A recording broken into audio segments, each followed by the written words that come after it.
അതുകൊണ്ട് ബാങ്ക് വിളിക്കുന്ന സമയം ചിരിക്കാൻ പാടില്ല എന്ന് മാത്രമല്ല, മൻ തകല്ലമ ഇൻദൽ അദാൻ, ബാങ്ക് കേൾക്കുന്ന സമയത്ത് ആരെങ്കിലും സംസാരിച്ചാൽ മരിക്കുന്ന സമയം അവന് ലാ ഇലാഹ ഇല്ലല്ലാഹ് പറയാൻ കഴിയില്ല, അവന്റെ നാവ് ഉടക്കി പോകുമെന്നാണ് അല്ലാഹുവിന്റെ റസൂൽ നബി മുഹമ്മദ് മുസ്തഫ സല്ലല്ലാഹു അലൈഹി വസല്ലം തങ്ങൾ പറയുന്നത്. മരിക്കുന്ന സമയം ലാ ഇലാഹ ഇല്ലല്ലാഹ് പറയാൻ കഴിയില്ല, നാവ് ഇങ്ങനെ വല്ലാതെ പിടഞ്ഞു പോകുമത്രേ. ബാങ്ക് കേൾക്കുമ്പോ സംസാരിക്കാൻ പാടില്ല. ഇനി നിങ്ങൾ ചിരിക്കാൻ പാടില്ലാത്ത അഞ്ചാമത്തെ സ്ഥലം എവിടെയെന്നറിയോ? മയ്യത്തിന്റെ അടുത്ത്. മയ്യത്തിന്റെ അടുത്ത് ചിരിക്കാൻ പാടില്ല. ഒരു മയ്യത്തിന്റെ അടുത്ത് നബി സല്ലല്ലാഹു അലൈഹി വസല്ലം തങ്ങൾ ചിരിച്ചു. ഒരു മയ്യത്തിന്റെ അടുത്ത്. ഏത് മയ്യത്തിന്റെ അടുത്താണ്?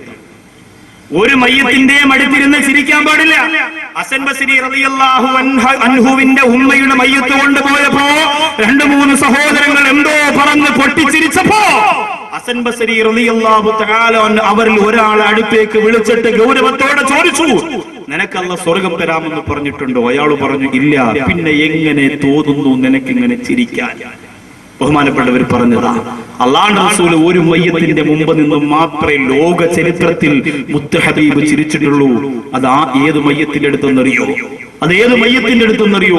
മഹാനായ സഅദ് റളിയല്ലാഹു അൻഹുവിന്റെ മയ്യത്തിന്റെ അടുത്താണ്. അള്ളാഹുവിന്റെ ദീനിന് വേണ്ടിയിട്ട് മുത്തു റസൂൽ കൊടുത്ത മഹറിന് വേണ്ടി കൊടുത്ത കാശ് കൊണ്ട് മുഖം മൂടി വാങ്ങി, വാൾ വാങ്ങി, ആരുമറിയാത്ത പുതുമണവാളൻ യുദ്ധത്തിന്റെ രണാങ്കണത്തിൽ പടപൊരുതിയിട്ട് മഹാനായ സഅദ് റളിയല്ലാഹു അൻഹു യുദ്ധത്തിന്റെ രണാങ്കണത്തിൽ ഞെട്ടറ്റി വീണുപോയപ്പോൾ മുത്തുനബിയെ മുഖം മൂടി ധരിച്ച ഒരു ശരീരം കിടക്കുന്നുണ്ട്, തല കിടക്കുന്നുണ്ട്, മുഖം കിടക്കുന്നുണ്ട്. ആരെന്നറിയാൻ കഴിയുന്നില്ല നബിയെ. അല്ലാഹുവിന്റെ റസൂൽ എന്ന് നോക്കുമ്പോൾ ആരെന്നറിയോ സഹോദര, കല്യാണം നിശ്ചയിച്ചതിന്റെ അന്ന് മുതൽ നിസ്കാരം നഷ്ടപ്പെടുത്തുന്ന ചെറുപ്പക്കാര് പഠിച്ചുകൊള്ളുക.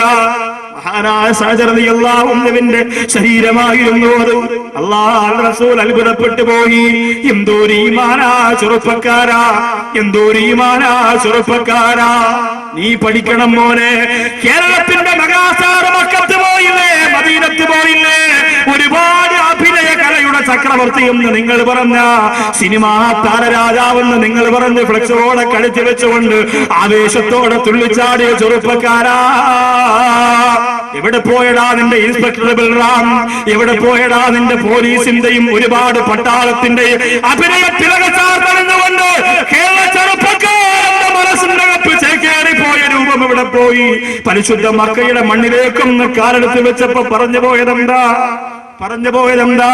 ഇന്ന് വരെ ഞാൻ അഭിനയത്തിലൂടെ മാത്രമേ കരഞ്ഞിട്ടുള്ളൂ. ഇന്ന് വരെ അഭിനയത്തിലൂടെ മാത്രമേ ഞാൻ കരഞ്ഞിട്ടുള്ളൂ. മക്കയിലേക്ക് കാലെടുത്ത് വെച്ചപ്പോൾ ജീവിതത്തിൽ ആദ്യമായി അല്ലാഹുവിന്റെ പരിശുദ്ധ കഅബാലയം കണ്ടപ്പോൾ അറിയാതെ ഊർജ്ജരായിട്ട് ഞാനങ്ങ് കരഞ്ഞു പോയെന്ന് മെഗാസ്റ്റാർ പറഞ്ഞു. പിന്നെ പറഞ്ഞതെന്താ? പൊറുക്കണമല്ല. അറിഞ്ഞിരുന്നില്ല അഭിനയത്തിന്റെ ലോകമാണ് സത്യമെന്ന് കരുതിയിട്ട് യാത്ര തുടങ്ങിയപ്പോ എനിക്കിവിടെ വന്നു ചേരാ കഴിഞ്ഞിരുന്നില്ല. റബ്ബേ വൈകിപ്പോയെന്ന് പറഞ്ഞ് എല്ലാ അഭിനയങ്ങളും മറന്ന്, എല്ലാ അവാർഡുകളും മറന്ന്, എല്ലാ താരസന്ധ്യകളും മറന്ന്, ഒരു മുണ്ട് ധരിച്ചൊരു മുണ്ട് തോളപ്പ് ധരിച്ചുകൊണ്ട് അല്ലാഹുവിന്റെ കഅബാലയത്തിന്റെ ചുറ്റും പൊട്ടിക്കരഞ്ഞ ഓരങ്ങൾ എന്തിനാ ചെറുപ്പക്കാരാ? അവര് പോലും തുറന്നു പറഞ്ഞില്ലേ? ഒക്കെ കള്ളപ്പറമാണെന്ന് പറഞ്ഞില്ലേ? എന്നിട്ടും എന്തിനാ ഈ കാലഘട്ടത്തിൽ അവറ്റകളുടെ പിന്നാലെ ഓടുന്നത് ചെറുപ്പക്കാരാ?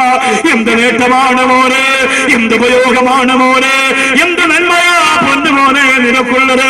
അതുകൊണ്ട് വലിച്ചെറിയണോ? മനസ്സിന്റെ ആഗ്രഹങ്ങളൊക്കെ വലിച്ചെറിയ പൊന്നുമോനെ. സഅദ് റളിയല്ലാഹു അൻഹുവിന്റെ മയ്യത്തിന്റെ മുമ്പിലിരുന്ന് അല്ലാഹുവിന്റെ റസൂൽ ചിരിച്ചെന്തിനെന്നറിയോ? സഅദ് റളിയല്ലാഹു അൻഹുവിന്റെ മയ്യത്ത് എനിക്ക് വേണം, ആ ശരീരം എനിക്ക് വേണമെന്ന് പറഞ്ഞ് സ്വർഗത്തിന്റെ ഹൂർലികളില്ലേ അവര് പറന്നിറങ്ങിയപ്പോ അല്ലാഹുവിന്റെ റസൂൽ നബി മുഹമ്മദ് മുസ്തഫ സല്ലല്ലാഹു അലൈഹി വസല്ലം തങ്ങൾ ചിരിച്ചുപോയി. ഹൂർലിങ്ങൾ മത്സരിക്കാൻ, എനിക്ക് വേണം സഅദിനെ, എനിക്ക് വേണം ഭർത്താവായി എന്ന് പറഞ്ഞ് മത്സരമാണ്. എന്തുകൊണ്ടാ?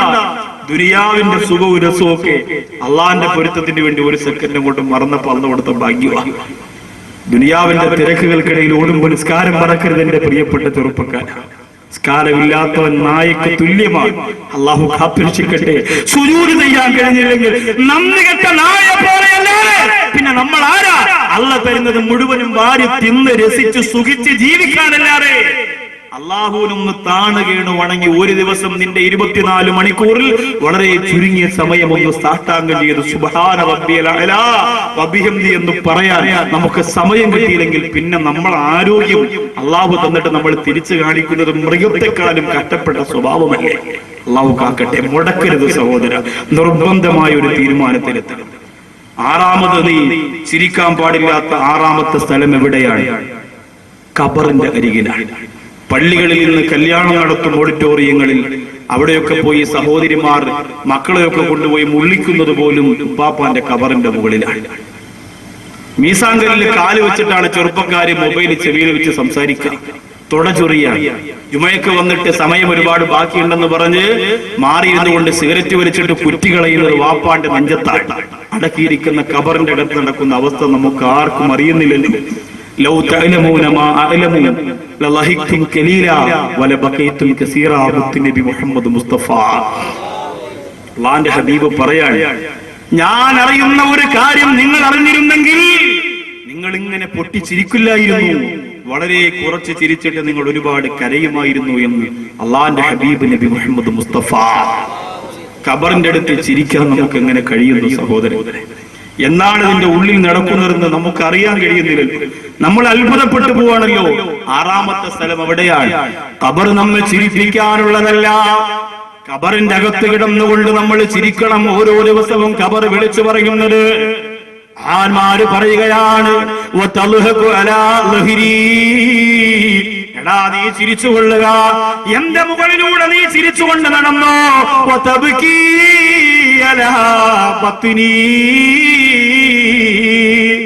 എന്റെ അകത്തേക്ക് വരുമ്പോ നിനക്ക് കിടന്ന് കരയാൻ. ഞാനിപ്പോ കുവൈറ്റിൽ പോയപ്പോൾ അല്ലാഹുവേ അവിടുത്തെ ബഹുമാനപ്പെട്ട ഒരു ഗുരുനാഥനൊരു സംഭവം പറഞ്ഞു തന്നു. കുവൈറ്റിൽ മുസ്ലിങ്ങളെ അടക്കുന്ന ഒരു സ്ഥലമുണ്ട്. ആ സ്ഥലത്ത് കൊണ്ടുവന്നൊരു മയ്യത്തിനെ അടക്കിയപ്പോൾ ഒരുപാട് അനാശാസ്യങ്ങളും അനാവശ്യങ്ങളും ചെയ്യുന്ന ഒരു മയ്യത്തിനെ കൊണ്ടുവന്നടക്കിയപ്പോൾ അതിന്റെ തൊട്ടടുത്ത് അടക്കിയിരുന്നത് അവിടുത്തെ ഒരു പണ്ഡിതന്റെ പ്രിയപ്പെട്ട ഭാര്യയായിരുന്നു. ആ പണ്ഡിതൻ 3 ദിവസം ചേർത്തുകൊണ്ട് സ്വപ്നം കണ്ടുപോയെന്ന അല്ലാഹുവേ. അദ്ദേഹത്തിന്റെ പ്രിയപ്പെട്ട ഭാര്യ വന്നിട്ട് പറയുകയാണ്, ആരെയാണ് മനുഷ്യാരങ്ങൾ എന്റെ അടുത്ത് കൊണ്ടുവന്ന് നടക്കിയത്? ആരെയാണ് മനുഷ്യാരങ്ങൾ എന്റെ അടുത്ത് കൊണ്ടുവന്ന് നടക്കിയത്? അള്ളാഹു എല്ലാ സുഖവും സന്തോഷവും ഒക്കെ എനിക്ക് തന്നിട്ടുണ്ടെങ്കിലും എന്റെ അടുത്ത് കൊണ്ടുവന്ന് അടക്കിയ പെണ്ണ് കാരണം എന്റെ ഖബറിൽ വരെ നരകത്തിന്റെ ചൂട് വരികയാന്ന് പറഞ്ഞ് പൊട്ടിക്കരഞ്ഞപ്പോ സഹോദരങ്ങളെ, കേവലം ഏതെങ്കിലും ഒരു ചെറിയ പണ്ഡിതനല്ലോ. കുവൈറ്റ് എന്ന് പറയുന്ന രാജ്യം വളരെ ചെറുതാണ്, പക്ഷെ അവിടെ ഇസ്ലാമിക പ്രബോധന പ്രവർത്തനങ്ങൾക്ക് വല്ലാത്ത ശക്തിയുള്ള സ്ഥലമാണ്. ഒരുപാട് സുന്നത്ത് ജമാഅത്ത് പ്രവർത്തനങ്ങൾ നടക്കുന്ന സ്ഥലമാണ്. ഈ വിനീതൻ അവിടെ പ്രസംഗിച്ചത് ഓഡിറ്റോറിയത്തിന്റെ അകത്തല്ല. ഇതിലേറെ ജനങ്ങൾ, പ്രവാസികൾ ഒരുമിച്ച് കൂടിയ ഒരു വലിയ സ്കൂൾ ഗ്രൗണ്ടിലാണ്.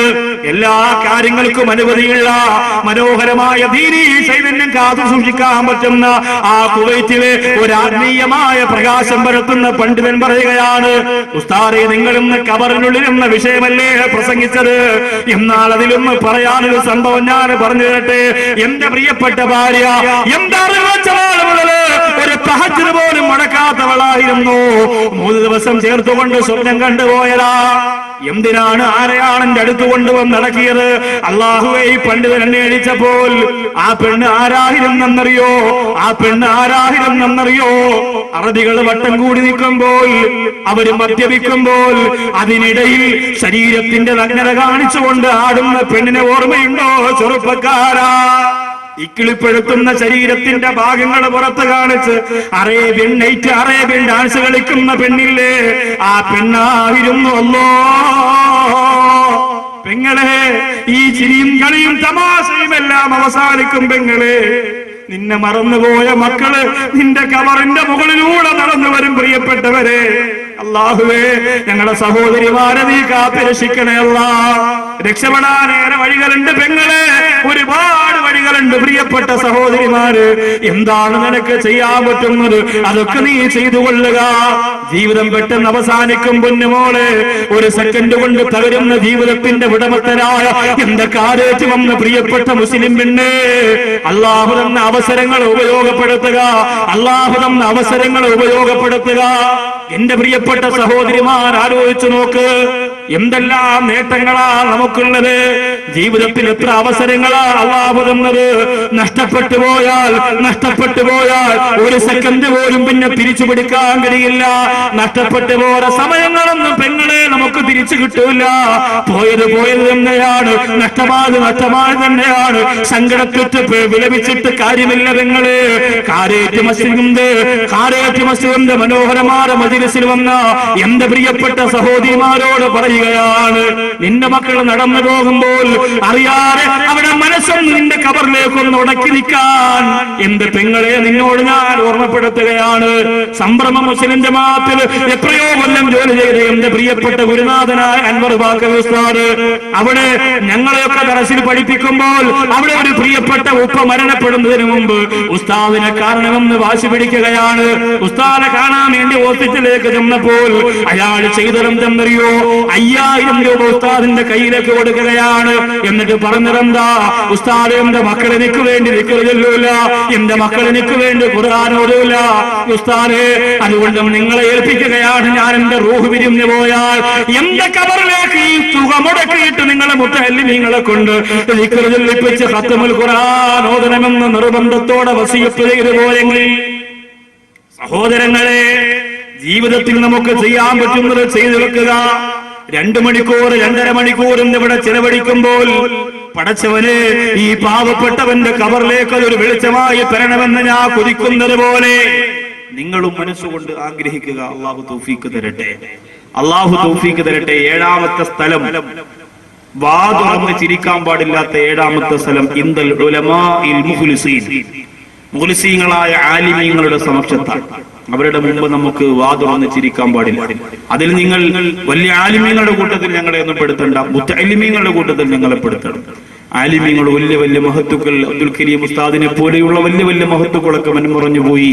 എത്രയോ ഗുരുവര്യന്മാർ നമ്മുടെ നാട്ടിൽ ദീനി ചൈതന്യം നിറഞ്ഞു തുളുമ്പാൻ കാരണക്കാരായ പ്രിയപ്പെട്ട പണ്ഡിത മഹത്തുക്കൾ ഇന്നും അവർ ജീവിച്ചിരിക്കുന്നുണ്ടല്ലോ. മന്നാനി അറബി കോളേജിലുണ്ടല്ലോ ഒരു പ്രിയപ്പെട്ട ഗുരുനാഥൻ.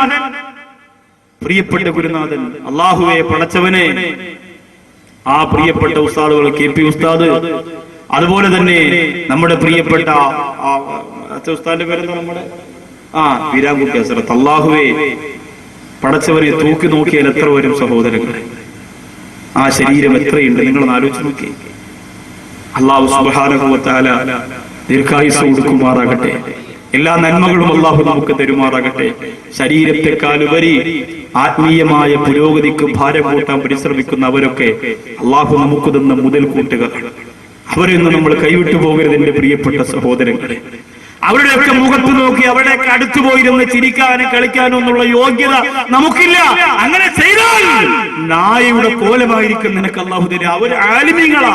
അവരുടെ കണ്ണ്, അവരുടെ നോട്ടം, അവരുടെ ശബ്ദം, അവരുടെ ജീവിതം മുഴുവനും ഇൽമു കൊണ്ട് അല്ലാഹു നിറച്ചിരിക്കുകയാണ്. മറക്കണ്ട പ്രിയപ്പെട്ടവരെ.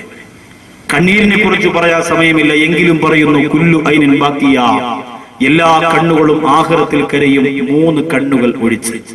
3 കണ്ണുകൾ ഒഴിച്ച് ആഖിറത്തിൽ ബാക്കിയുള്ള കണ്ണുകളൊക്കെ പൊട്ടിക്കരയും. 3 വിഭാഗം കണ്ണുകൾ രക്ഷപ്പെടും, ബാക്കിയുള്ള കണ്ണുകളൊക്കെ ആഖിറത്തിൽ പൊട്ടിക്കരയും. കണ്ണീരിനെ കുറിച്ച് പറയുമ്പോൾ എന്റെ പ്രിയപ്പെട്ട സഹോദരങ്ങളോട് ഓർമ്മപ്പെടുത്തുന്നു, നമ്മുടെയൊക്കെ നാടുകളിൽ, നമ്മുടെയൊക്കെ വീടുകളിൽ, മരണ വീട്ടിലെ നെഞ്ചപ്പടി ഉൾപ്പെടെ ഒരുപാട് കണ്ണീരുകളെ നിങ്ങൾ കണ്ടിട്ടുണ്ട്. അതിൽ ഏറ്റവും വിലപിടിപ്പുള്ള കണ്ണീര് ലാ യൽജുന്നാർ അഹദുൻ ബക്കാ മിൻ ഖശിയത്തില്ലാ ഹത്താ യഊദൽ ലബ്നു ഫിൽ അർദി. അല്ലാഹുവിന്റെ റസൂൽ പറയുന്നു, കറന്നെടുത്ത പാല് അകടിലേക്ക് കടക്കുന്നത് വരെ അള്ളാഹുവിനെ ഭയന്ന് കരഞ്ഞ കണ്ണുകൾ ഒരിക്കലും അള്ളാഹുവിന്റെ നരകത്തിൽ സ്പർശിക്കുകയില്ല എന്ന് മുത്തുനബി മുഹമ്മദ് മുസ്തഫ. അള്ളാഹുവിനെ ഭയന്ന് കരയുന്ന കണ്ണുകളാക്കി അള്ളാഹു നമ്മുടെ കണ്ണുകളെ മാറ്റട്ടെ. അലി ഇബ്നു അബീ ത്വാലിബ് റളിയല്ലാഹു അൻഹുവിന്റെ രണ്ട് പ്രിയപ്പെട്ട ശിഷ്യഗണങ്ങളാണ് റബീ റിബഈ എന്ന മഹത്തുക്കൾ. ആ രണ്ട് മഹാന്മാരും ജീവിതത്തിൽ ചിരിച്ചിട്ടില്ല. സഹാബികൾ ചിരിക്കുന്നവരാണെന്ന് പറയുമ്പോഴും, പകലിൽ ചിരിച്ച് രാത്രി കരയുന്നവരാണെന്ന് പറയുമ്പോഴും ചിരിക്കാൻ അവർക്ക് കഴിഞ്ഞിട്ടില്ല. അവര് നിയ്യത്ത് ചെയ്തിരുന്ന അള്ളാഹുവെ പടച്ചവനെ ഞങ്ങൾക്ക് പുഞ്ചിരിച്ചുകൊണ്ടും മരിച്ചാൽ മതി, ജീവിക്കണ്ടേ. അവസാനം ആ രണ്ടുപേരുടെ മയ്യത്ത് കുളിപ്പിച്ച മഹാന്മാര് പറയുന്നത്, ലോകത്തിന്ന് വരെ ഇത്രയും പുഞ്ചിരിച്ച ഒരു മയ്യത്തിന്റെ മുഖം ഞങ്ങൾ കണ്ടിട്ടില്ല എന്നാണ്. നല്ല മനസ്സാണെങ്കിൽ നല്ല മുഖത്തോടെ മരിക്കാൻ നിനക്ക് കഴിയുന്ന, നല്ല മനസ്സെന്ന് പറയുമ്പോൾ മനസ്സിന്റെ അകത്തെ കാപട്യവും അഹങ്കാരവും അഹന്തയും ഒക്കെ നമ്മൾ എടുത്തു മാറ്റും. നല്ല ഭംഗിയായിരിക്കും നമ്മുടെ മയ്യത്തിൽ. അല്ലാഹു തആല കരയാതെ ചിരിച്ചുകൊണ്ട് മരിക്കാൻ അല്ലാഹു തൗഫീഖ് തരട്ടെ. പുഞ്ചിരിക്കുന്ന മനസ്സും പുഞ്ചിരിക്കുന്ന ഹൃദയവുമായി ജീവിച്ച് കരയാതെ ലോകത്തിൽ നിന്ന് പിരിയാനും, അല്ലാഹുവിന്റെ ആഖിറലോകത്ത് കരയാതിരിക്കാൻ, ഇവിടെ ഒരുപാട് കരയാനും നിങ്ങൾക്ക് നീ ഭാഗ്യം തരണേ അല്ലാഹ്. ഖുർആൻ ഓതി കരയുന്നവരെ, നിസ്കാരത്തിൽ കരയുന്നവരെ, ദുആ ചെയ്ത് കരയുന്നവരെ, തൗബ ചെയ്ത് കരയുന്നവരെ, സീരിയലും സിനിമയും കണ്ട് കരയാതെ, തമാശയും മറ്റും പറഞ്ഞു പൊട്ടിച്ചിരിക്കാതെ, കണ്ണീരിനും പുഞ്ചിരിക്കും അല്ലാഹു കൊടുത്ത വില കൊടുത്തിട്ട് ജീവിക്കുന്നവരെ അല്ലാഹുവിന്റെ റസൂല് പറയുന്നു, കുല്ലു ഐനും ബാക്കിയാ, എല്ലാ കണ്ണുകളും കരയുന്നതാണ്. മൂന്ന് കണ്ണുകളൊഴിച്ച് അതിലൊന്നാമത്തെ കണ്ണ് മുത്തുനബി തങ്ങൾ പറയുന്ന അല്ലാഹുവിന്റെ ഹറാമിൽ നിന്ന് സൂക്ഷിക്കുന്ന കണ്ണുകളാണ്. ഹറാമ കാണാതെ ഹറാമ നോക്കാതെ, അല്ലാഹുവേ ഇത്തിരി പോന്ന മൊബൈലിന്റെ ഉള്ളറയിലൂടെ കണ്ടെത്തുന്ന എത്രയോ നഗ്നമേനികളാ പാതിരാ സമയത്ത് ആരും അറിയാറ് ഇക്കിളിപ്പെടുത്തുന്ന ചിന്തകളോടെ കണ്ണ് മയക്കം പിടിക്കുമ്പോ രസിച്ച് സുഖിച്ച് കിടന്നുറങ്ങുന്ന ചെറുപ്പക്കാരാ, ഈ രണ്ട് കണ്ണുകൊണ്ടല്ലേ അസ്രായിലിനെ കാണാനുള്ളത്? കഴിയുമോ? നിനക്കതിനുള്ള കഴിവുണ്ടോ? നിനക്കതിന് കഴിയുമോ? അല്ലാഹുവേ എന്തോ ഒരു ഭയമാണ്. അസ്രായിൽ തലയുണ്ടല്ലോ, ആകാശത്ത് നിൽക്കുന്ന പോലെ തോന്നിപ്പോകുമത്രേ. രണ്ടാമത്തെ കണ്ണ് മുത്തു റസൂൽ പറയുന്നു അള്ളാഹുവിന് വേണ്ടി ഉറക്കമൊഴിക്കുന്ന കണ്ണുകളാണ്. ആഖിറത്തിൽ കരയില്ല, പടച്ചോന് വേണ്ടി ഉറക്കമൊഴിക്കുന്ന. റമളാനൊക്കെ വരുമ്പോ മാത്രം ഉറക്കമൊഴിച്ചാൽ പോരാ, റമളാനിലെങ്കിലും ഉറക്കമൊഴിക്കണം. ഒല്ലത്തുമിൻ മഹാരിമില്ല, അറാമിൽ നിന്ന് കണ്ണിനെ സൂക്ഷിക്കുന്നവർ, അള്ളാഹുവിന് വേണ്ടി ഉറക്കമൊഴിക്കുന്ന കണ്ണുകൾ, റബ്ബിനെ ഓർത്ത് കരയുന്ന കണ്ണുകൾ. മൂന്നാമത്തെ കണ്ണ് അള്ളാഹുവിനെ ഓർത്ത് കരയുന്ന കണ്ണുകൾ. എന്റെ പ്രിയപ്പെട്ട സഹോദരിമാരോട് ഞാൻ പറയുന്നു, ഇന്ന് നമ്മൾ ഇവിടെ ദുആ ചെയ്യുമ്പോൾ ഒരൽപ്പം കണ്ണീര് നമ്മുടെ കണ്ണിലൂടെ ഇങ്ങനെ ഒഴുക്കുക. ഇതൊക്കെ ദുനിയാവ് പെട്ടെന്നൊന്നും കഴിയും.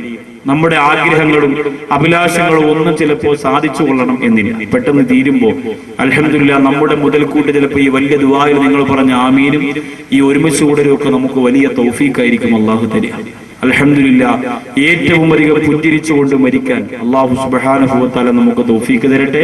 രാജാതിരാജനായ അല്ലാഹു ഈ മജ്ലിസിൽ വന്ന മുഴുവൻ സഹോദരങ്ങളെയും ഉസ്താദുമാരെയും നീ അനുഗ്രഹിക്കൂ റബ്ബേ. ആലിമീങ്ങൾ ഒരുപാട് പേര് വന്നു, സിറാജുദ്ദീൻ ഖാസിമി ഉസ്താദ് ഉൾപ്പെടെ ഇർഷാദ് ബാക്കവി, അതുപോലെ ഇവിടെ ഇരിക്കുന്ന പ്രിയപ്പെട്ട ഗുരുനാഥന്മാർ, ഈ സദസ്സിൽ വന്ന എന്റെ സുഹൃത്തുക്കളായ പ്രിയപ്പെട്ട ഉസ്താദുമാർ, എല്ലാവരെയും നീ അനുഗ്രഹിക്കണേ അല്ലാഹ്. അവരെ ജോലിയിൽ അഭിവൃദ്ധി പ്രദാനം ചെയ്യണേ അല്ലാഹ്. അവരെ മക്കളെ ആലിമീങ്ങളും ഹാഫിളീങ്ങളും ആക്കണേ റബ്ബേ. അള്ളാഹുവെ പടച്ചവനെ, എന്റെ കുടുംബത്തിൽപ്പെട്ട അള്ളാഹുവിന്റെ ജ്യേഷ്ഠന്റെ ഭാര്യ കുടുംബത്തിൽപ്പെട്ട ഒരു സഹോദരൻ, നഗരൂരുള്ള ഒരു പ്രിയപ്പെട്ട സഹോദരൻ ഈ സദസ്സിൽ വന്നിട്ടുണ്ട്. ആ സഹോദരന്റെ പൊന്നുമോന് അള്ളാഹുവെ നീ രോഗശാന്തി കൊടുക്കണേ അല്ലാഹ്. ബുദ്ധിസ്ഥിരതയില്ലാത്ത മാനസികമായ പ്രശ്നമുള്ള ഒരു കുഞ്ഞിനെ കൊണ്ട് സങ്കടപ്പെടുന്ന ആ കുടുംബത്തെ അള്ളാഹുവെ നിന്റെ അപാരമായ സഹായം കൊണ്ട് നീ രക്ഷപ്പെടുത്തണേ അല്ലാഹ്. എല്ലാ ഇടങ്ങേറാപത്ത് മുസീബത്തിൽ നിന്നും ആ സാധുവായ സഹോദരന്റെ കുടുംബത്തെ നീ രക്ഷപ്പെടുത്തണേ അല്ലാഹ്. അള്ളാഹു ഈ സദസ്സിൽ വന്ന പ്രിയപ്പെട്ട യുവ സുഹൃത്തുക്കൾ, നഗരൂരുള്ള യുവ സുഹൃത്തുക്കൾ, കിളിമാനൂര്, അതുപോലെ വാഴോട്, നിലമേല്, അള്ളാഹുവെ പുതുക്കോട്, തമ്പ്രമം, തുളുക്കുടി ഉൾപ്പെടെ ചെറിയ പ്രിയപ്പെട്ട സഹോദരങ്ങൾ, ആനച്ചൽ, വാമനപുരം, അങ്ങനെ ഒരുപാട് സ്ഥലങ്ങളിൽ നിന്ന് വന്ന പ്രിയപ്പെട്ട സഹോദരങ്ങളുണ്ട്. അള്ളാഹുവെ പടച്ചവനെ അവരെ മുഴുവനും നീ അനുഗ്രഹിക്കണേ അല്ലാഹ്.